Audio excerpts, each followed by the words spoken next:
काफ़ी हमारे साथ जुल्म ज़्यादती हुई है, जिस वजह से मैं मंजर आम पे आया हूँ। कत्ल फरहान ने नहीं किया? नहीं, मैं तो शुरू दिन से कह रहा हूँ। कातिल कौन है? डिलीवरी बॉय की उन 2 लड़कों के साथ दुश्मनी थी, साजिद और हमज़ा के साथ। ये 1-2 दफ़ा उस घर में गया पार्सल देने। ये पुलिस ने काम किए हैं सारे, ये फ़ाइल बता रही है, फ़ाइल सामने पड़ी हुई है। अस्सलाम वालेकुम नाजरीन, आप देख रहे हैं मेरा पॉडकास्ट और मेरा नाम है हमाद असलम। नाजरीन, डिलीवरी बॉय कत्ल केस में अहम पेशरफ सामने आई है और डिलीवरी बॉय कत्ल केस में सज़ा पाने वाले फरहान, उनके भाई मेरे साथ मौजूद हैं। अस्सलाम वालेकुम जी। वालेकुम अस्सलाम जी। क्या नाम है जी आपका? आलियान। आलियान, आप फरहान के जी, छोटे भाई हैं। जी मैं फ़रहान का छोटा भाई हूँ। ये डिलीवरी बॉय कत्ल केस की कहानी क्या है? आप बहुत देर बाद मंजरे आम पर आए हैं। लोग देखना चाहते थे, हकाइक जानना चाहते थे, लेकिन किसी को सच्चाई का नहीं पता। वो सच्चाई क्या है और अब तक की पेशरफ्त क्या है, उस हवाले से बताना शुरू करें। देखें, ये एक झूठी स्टोरी है, जो कि अब मैं मंजर आम पे आने का मेरा मकसद ये था कि अब काफ़ी हमारे साथ जुल्म ज़्यादती हुई है, जिस वजह से मैं मंजर आम पे आया हूँ कि इन्होंने इतना मीडिया ट्रायल करवाया। हमारे जो मुद्दई हैं, जो रईस के घर वाले हैं, काफ़ी बुरा भला कहा हम, मेरे घर वालों को भी, भाई को भी। तो उस वजह से मैं मंजर आम पे आया हूँ कि बेसिकली ये मेरा आने का मकसद ये था कि जो इस केस में जो 2 इन्होंने विटनेस डाले हुए थे, जो 2 आई विटनेस थे, 2 शहादती थे। एक का नाम है साजिद, एक का नाम है हमज़ा। जो हमज़ा है वो गिव अप कर गया। वो कहता कि मैंने शहादत नहीं देनी। वो आपके अपना बयान शान रिकॉर्ड करवा गया जज साहब के सामने आके। और क्योंकि उसको पता था कि मैं अगर झूठी शहादत देने जा रहा हूँ, और इनकी ही ज़ाती दुश्मनी थी रईस के साथ, इन्होंने ही उसको कत्ल किया और इन पर इन्होंने बाद में कत्ल फरहान पे डाल दिया। उसको पता था कि अगर मैं झूठी कत्ल शहादत। फरहान ने नहीं किया? नहीं, मैं तो शुरू दिन से कह रहा हूँ। कातिल कौन है? मैं तो शुरू दिन से कर साजिद और हमज़ा मेन ये बंदे इन्होंने कत्ल किए। इनकी रईस के साथ कोई ज़ाती दुश्मनी थी, क्योंकि बकौल इनके कि यही कह रहे हैं कि हम फरहान के घर उसको, रईस को छोड़ के, या रात को हम उसके साथ पार्सल देने गए थे। इस ये फरहान अपनी बालकनी में कहीं, या पता नहीं व्हाट्सएवर बाहर खड़ा हुआ था, तो बड़ा बेसब्री से इंतज़ार कर रहा था और हमें कहता कि आप लोग चले जाओ, मेरे इसके साथ कुछ मामला था वो मैंने तय पाने हैं। और हम वहाँ से चुप करके आ गए हैं। यार, अगर आपको पता है कि कुछ ऐसे मामला था, आप घर आके चुप करके आके सो गए हो। और अगले दिन वो जो रईस का भाई है अली हुसैन, उसने फैसल टाउन जाके अगवा का पर्चा करवाया हुआ है, इनके कहने पे। नहीं अगर सर, इनको मुझे दोबारा बताएं कि कत्ल के हवाले से आपके भाई ने इतराफ़ भी किया था मीडिया ट्रायल में, हर एक को स्टेटमेंट भी दी कि हाँ जी मैंने किया है, हाँ जी मैंने देखिए, किया मैं है। आपको बताता हूँ, जब उसने इतराफ़ किया ना, वो था अंडर कस्टडी में। और वो चीख के कहता रहा मुझे कि यार ये मुझे टॉर्चर कर रहे हैं, मुझे कह रहे हैं हम तेरे मुँह पे तेज़ाब फेंकेंगे। कौन टॉर्चर हम कर रहा है? पुलिस वाले, जब ये अंडर कस्टडी में था मांगा मंडी, हम तेरी बूढ़ी माँ को उठा लाएँगे, हम तेरे भाइयों को उठा लेंगे, तुम्हें मानना पड़ेगा ये, तुम्हें डंडे मारेंगे, तुम्हें चारपाई से उल्टा लटका देंगे, तुम मानो ये। वो तो कलपतर है। तो जब आपको पता है, जब बंदा अंडर कस्टडी में हो और पुलिस वाले तफ्तीश कर रहे हो, तो फिर क्या-क्या नहीं हो जाता। और अच्छा, फिर लोग पुलिस ने कहते भी हैं कि ज़्यादती की आपके मैं साथ? कहता हूँ हमारे साथ इतनी ज़्यादती की है, ये चालान की कॉपी है, ये मेरे हाथ में है, ये आप देख सकते हैं। ये 1 साल बाद चालान जमा हुआ है जाके। हुँ, हुँ। ये पुलिस वालों की नाअहली कह लें आप, 1 साल बाद उन्होंने चालान जमा कराया। 1 पुलिस साल वाले क्या, तो इंसाफ देते हैं, लेकिन यहाँ पर पर उन्होंने यहाँ पे, इंसाफ देने में इतनी देर क्यों कर दी? पर ये वो क्या कह सकते हैं, शायद वो दूसरी पार्टी के साथ मिले हुए हैं। कोई ना कोई कोई पैसा-पुसा भी कोई खिलाया है कोई ना दूसरी कोई तो पार्टी ने? कोई ना कोई तो क्या पता खिलाया हो उनको। उन्होंने कहा शरीफ फैमिली हमारे हथे चढ़ गई, इनको ट्रैप करें, कल को आप लोगों इनसे। से भी डिमांड की होगी? शुरू-शुरू में इन्होंने काफ़ी कोई डिमांड की थी, फिर बाद में कहते नहीं जी हम आपको सज़ा दिलवाएँगे, हम ये करेंगे, हम वो करेंगे, हमारे साथ ज़्यादती हुई है। वो फिर व्हाट्सएवर जो ड्रामा ये करते रहे हैं मीडिया पे आके, इतनी इन्होंने वो ज़्यादती की है कि मैं आपको क्या बताऊँ कि वो फरहान के 3 छोटे-छोटे बच्चे हैं। अब वो कल को बड़े होंगे, वो क्या मुँह दिखाएँगे लोगों को कि हुँ। ये क्या मामला है, हमारे माँ-बाप ने क्या किया है? मतलब अच्छा, इन्होंने सोसाइटी को बताएँ कि एक्चुअली मामला था क्या? लड़ाई किनके दरमियान थी और फिर इल्ज़ाम किस पर एक्चुअली डाला गया? मामला कुछ भी नहीं था, ये सारी एक स्टोरी है। जो डिलीवरी बॉय की उन 2 लड़कों के साथ दुश्मनी थी, साजिद और हमज़ा के साथ। ये 1-2 दफ़ा उस घर में गया पार्सल देने। इसका और उस मतलब कोई मामला नहीं है। इन्होंने कहा मतलब कि आपके घर पार्सल देने आया है? ये, क्योंकि ये कि डिलीवरी बॉय का काम करता था। मतलब हुँ। कि डिलीवरी बॉय की हमारे साथ यार क्या दुश्मनी हो सकती है? क्या हुँ। हमारे कोई ज़ाती रंजिश तो नहीं ना थी उसके साथ? ये हमारा क्या मामला था?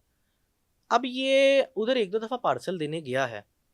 इनका और उनका आपस का मामला था। हुँ। जो 2 लड़के हैं साजिद और हमज़ा। एक हमज़ा बीच में से गिव अप कर गया है। ये मेन बात मैं आपको बताना ठीक चाहूँ। है।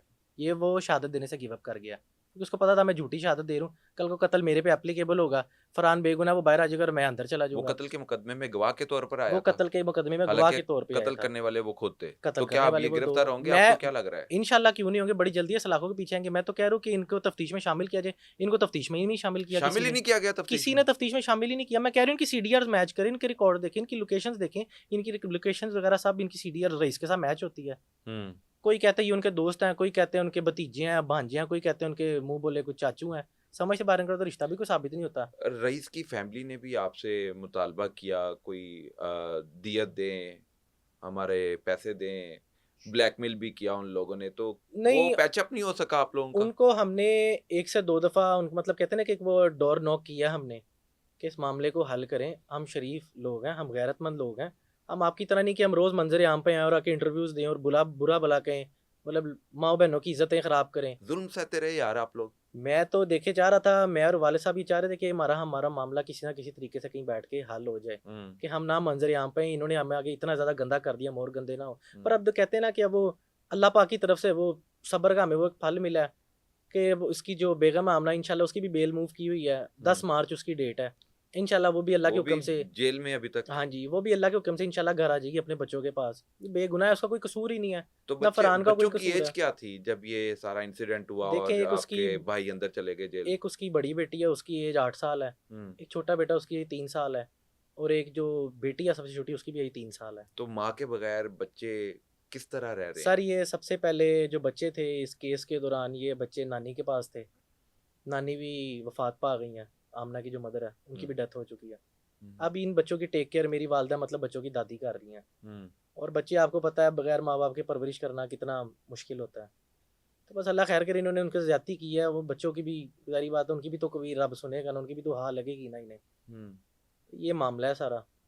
तो ये आमना की जो वालदा वफात पा गई हैं, तो वो कोई बीमारी में मुब्तला थी या सडन कोई अटैक हुआ, कुछ वो ऐसा जी, मामला? बस वो कहते हैं ना कि वो सोसाइटी का प्रेशर, वो सोसाइटी ने जो बुरा भला किया है मीडियाज़ पे आके, इनकी वजह से, जो इन्होंने वो कहते हैं ना कि बगैरती का मुजाहरा किया है, बुरा भला किया, उल्टे सीधे अल्फाज के, आमना ऐसे, फरहान ऐसे, ये वो माँ बेटी के हवाले से वो जो बेचारी ना, बातें सुन नहीं वो पाई। बेचारी बर्दाश्त नहीं कर सकी, वो उसकी डेथ हो गई। बड़ी ज्यादती की हुई है।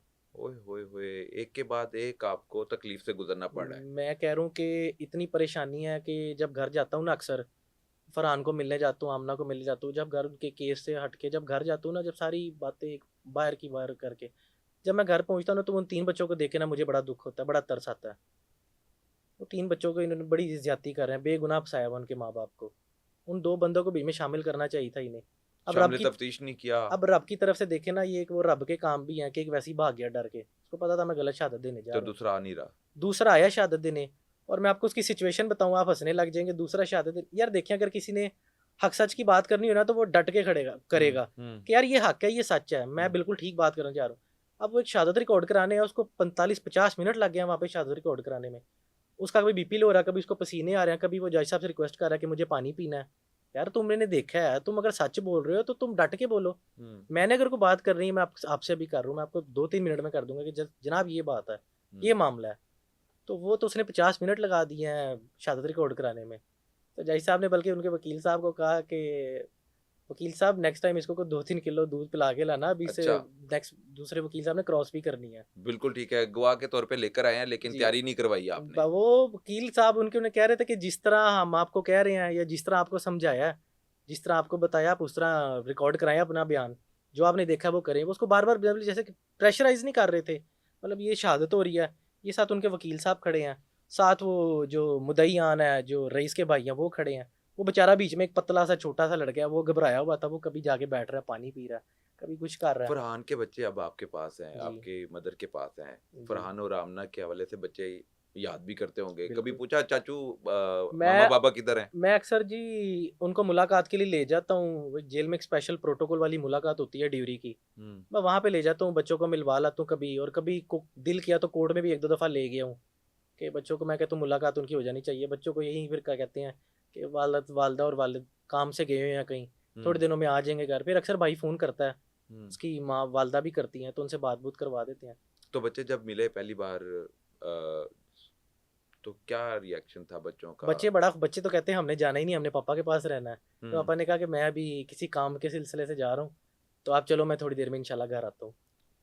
तो कितनी बार आप ऐसे कहेंगे, बच्चों बच्चों से कितनी दूर रख लेंगे, कितनी देर दूर रख लेंगे? बाजी अल्लाह पाक के काम है, क्या कर सकते हैं। अभी एक ज्यादती हो जो रही है हमारे साथ, मंजर आम पे आने का मकसद ये है कि यार हमारे साथ जुल्म हो रहा है, ज्यादती हो रही है। इसका मतलब क्या कह सकते हैं आपको। पुलिस ने आपके भाई को पकड़ा और उसकी गिरफ्तारी नहीं डाली? जी। उसको कितने दिन अपने पास रखा, उसको थ्रेट करते रहे, पैसों का मुतालबा करते रहे, पैचअप का कहते रहे, लेकिन ये मामला हल नहीं हो ये पाया मामला और फिर उन्होंने गिरफ्तारी डाल दी। फिर चालान नहीं आप लोगों सर, के जमा करवाए। ये पुलिस फाइल मेरे पास है। इसमें 3 तफ्तीशियों ने तफ्तीश की है।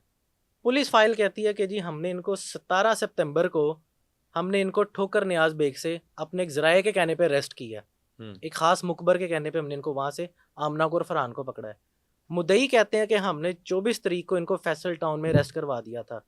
तो ये मुतदाद स्टेटमेंट आ रही है, ये आप मुतदाद देखें, बयानात। एक केस होता है ना, उसमें एक ही एफआईआर होती है। अगर एक एफआईआर वहां पे होगी थी अगवा की, तो वहीं पे 302 कन्वर्ट होती है और वहीं से सारा मामला चलता। ये जो इतना बीच में महीने का गैप है, ये कहाँ गए हैं, ये कहाँ रहे हैं? इसका मतलब ये सारा प्री प्लान था। ये सारा केस से बैठ के एक जगह कहीं प्लान हुआ है, ये सारा इन पे डाला गया है, इनको मंजरे आम से गायब किया गया। यूट्यूब पे इंटरव्यूज मौजूद हैं। ये तो कहते, मांगा मंडी वाले कहते हैं ना, जहाँ से 302 की एफआईआर चल रही है कि हमने इनको फलां डेट को पकड़ा है, तो यूट्यूब के आप इंटरव्यूज निकाल के देख लें, वो लास्ट डेट्स के, वो कब के हैं। आप साफ पता लग वैसे जाएगा ये झूठ बोल रहे हैं। बिल्कुल ठीक है, एक ही वारदात के 2 पर्चे हाँ आप कह जी। रहे हैं कि उन्होंने मैं दे आपको एक दिए। और मजे की बात, तो माजरत मैं आपकी बात काट रहा हूँ। बताएं बताएं। ये फरहान के घर से फरहान का पिस्टल उठा के लेके गए हैं। जब इन्होंने घर छापा मारा है ना, तो उस पिस्टल को भी इन्होंने कहा कि जी जहाँ से लाश बरामद हुई है वहां से 10 कदम दूर एक कपड़े में लपेटा हुआ झाड़ियों में छुपाया हुआ था। वो भी, उसका भी एक नजायज 13-20 पैंट का पर्चा मेरे भाई पे डाल दिया। एक के बाद एक इन्होंने, मैं मुश्किल से कहता हूँ, गुजरना पड़ रहा है और आप, ये पुलिस काम कर रही ये है, पुलिस ने काम किए हैं सारे, ये फाइल बता रही है, फाइल सामने पड़ी हुई है। इस इनकी बातें आपस में मिल नहीं रही, इनकी बात मुतदाद इन इन बयान सामने आ इनकी रहे कोई हैं। बात ही नहीं मैच होती आपस में। वो कहते हैं हमने फैसल टाउन पकड़ाया, वो कहते हैं हमने इनको ठोकर से पकड़ा है। वैसे अजने मुल्जिमों, बंदे गए कहाँ पे? हाँ बिल्कुल ऐसे ही है। और मुल्जिमों की वैसे फरहान से क्या दुश्मनी हो सकती है? सर, क्यों उसको कसूरवार ठहराया, क्यों उस पे इल्जाम लगाया? यही तो मैं कहना चाह रहा हूँ कि क्या मामला है, उनकी कोई जाती दुश्मनी है आपके साथ, कोई कभी जाती रंजिश मुलाकात है? हुई थी उनकी आपस में? नहीं, इनके कोई मुलाकात, घर में पार्सल देने आता था। हम्म देने भी नहीं, सिर्फ कहते 2 दफा आया था बस ये। हम्म उसकी कोई बात ही नहीं, कोई इनका मामला ही नहीं है। अगर देखें, मेरी बात सुने, अगर मेरा तो भाई, रईस को फिर किसने मारा है? उनके दोस्तों ने मारा है? उनके दोस्तों ने मारा भी पक्का पता है? उनको, मैं आपकी 110% तफ्तीश क्या कहती है, मैं क्योंकि आप तो केस को भुगत रहे हैं। मैं पिछले 17-18 महीनों से देख रहा हूँ। मैं कह रहा हूँ कि मैं 120% कहने को तैयार हूँ कि साजिद और हमजा, इन्होंने उस बंदे को मारा है। इनकी उनके साथ जाती दुश्मनी थी जो इन्होंने निकाल लिया और बाद में फरहान और आमना पे डाल दिया और खुद क्लियर हो गया। अब इनको पता था ये अब केस चल रहा है, केस। साजिद और हमजा कहाँ हैं? साजिद और हमजा जो शाती हैं वो इधर ही हैं। हमजा गिव अप कर गया, हमजा भाग गया। हमजा कहता मैंने ये शहादत कैसे हो नहीं सकता देनी। है, कत्ल करने वाले आजाद घूम रहे हो? तो देख लेना, एक डर के भाग गया, उसको पता था कल को कत्ल मेरे पे एप्लीकेबल होना है। अब ये गवाह के तौर पर आ रहे थे, अब वो वहां अब से ये हमजा पीछे नहीं हट आ गए हैं, सकता, हमजा पीछे गवाही हट से गया। पीछे हट गए हाँ हैं। जी, और साजिद भी अल्लाह खैर करे इंशाल्लाह। हमारी ये फ्राइडे वाले दिन डेट है 28 तारीख को, हमारे वकील साहब क्रॉस करेंगे, सच का सच झूठ का झूठ सारा सामने आ जाएगा। फरहान के हवाले से बताएं कि वो कब तक बाहर आ रहे हैं, भाई इंशाल्लाह बड़ी उनकी जल्दी बेगुनाही किस तरह साबित करेंगे? उनकी बेगनो साबित इस तरह करेंगे कि आमना की बेल मूव की हुई है, इंशाल्लाह उसकी 10 मार्च को बेल हो जाएगी। इंशाल्लाह मुझे रब के घर बड़ी उम्मीद है उसकी बेल हो जाएगी। उसकी बेल मूव करने के बाद इंशाल्लाह फरहान की भी बेल मूव करेंगे और फरहान की बेगुनाही साबित करेंगे और फरहान को बाहर लेके आएंगे। बिल्कुल ठीक है जी। मेरे साथ जो डिलीवरी बॉय कत्ल केस में सजा काटने वाले फरहान के भाई हैं, उनकी तरफ से पुलिस पर इल्ज़ाम भी लगाया गया और उनकी तरफ से ये दावा भी है कि ये तमाम तर जो शवाहिद इकट्ठे किए जा रहे हैं ये खुद साख्ता है। पिस्तौल घर से बरामद किया और वहाँ से रिकवर करवा दिया, जबकि कत्ल के पीछे कुछ और लोग मुलविस हैं, उनको पकड़ने की बजाय फरहान को पकड़ लिया। अब पुलिस सिस्टम से भी ये नाराज़गी का इजहार कर रहे हैं और साथ ही साथ जो मीडिया ट्रायल हुआ और उस पर इनको काफ़ी थ्रेट भी किया गया, लान तान की गई, तो उस पे ये काफ़ी रंजीदा भी हैं। तो अब एक अरसे बाद इन्होंने फैसला किया कि ये कैमरे के सामने आए और हकाइक आपके सामने रखें। हकाइक आप सबके सामने रखने का मकसद ये था कि ज़्यादती किसके साथ हो रही है और इंसाफ की ज़रूरत किसको है और इंसाफ देने वाले किसकी तरफ तवज्जो दें, ये सवाल आप सबके सामने छोड़ कर जा रहे हैं।